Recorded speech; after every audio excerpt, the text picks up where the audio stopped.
అధికార పార్టీ వేధింపులు ప్రలోభాలను తట్టుకుని రాజమండ్రి సిటీ ఎమ్మెల్యేగా గెలిచానని ఆదిరెడ్డి వాసు తెలిపారు.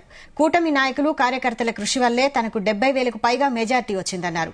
తన భార్య ఆదిరెడ్డి భవానీని అసెంబ్లీలో వైసీపీ సభ్యులు అవమానించారని గుర్తు చేశారు.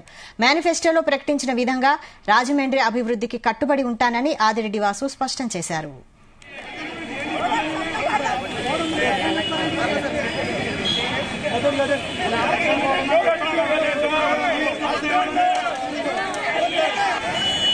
రాజమండ్రి చరిత్రలో ఎప్పుడూ లేని విధంగా 70,000 మెజార్టీ రావడం అన్నది చిన్న విషయం కాదు.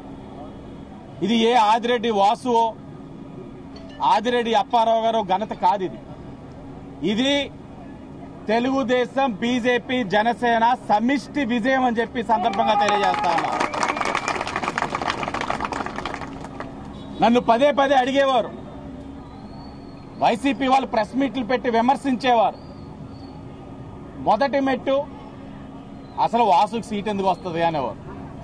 సరే, లోకేష్ గారు ఏదో అభిమానం నా మీద, పాపం చిన్నపిల్లడు ఎప్పుడో నాతో తిరుగుతున్నాడు అని చెప్పి ఇచ్చారు అనుకుందాం.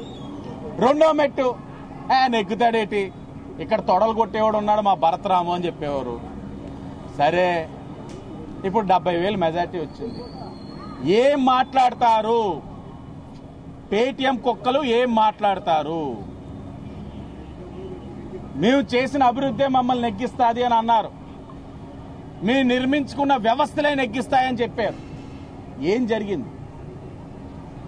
ఎందుకు ప్రజలు మిమ్మల్ని ఈ రీతిలో తిరస్కరించారు? అధ్యక్షుడికి 11 సీట్ల కర్మ సిద్ధాంతం అన్నది చాలా బలమైనది. హేళన చేశారు, అవమానపరిచారు. నా భార్య ఆదిరెడ్డి భవానీ కించపరిచారు అసెంబ్లీలో. నన్ను, నా సతీమణిని సుమారు 2 నెలలు ప్రశాంతంగా నిద్రపోలేకుండా చేశారు ఈ వైసీపీ పేటీఎం కుక్కలు. కర్మ సిద్ధాంతం అన్నది చాలా బలమైనది, చాలా గుర్తు కూడా ఎక్కువ ఉంటుంది. మాకు 23 వచ్చినాయి, ఈరోజు దాంట్లో సగం 11.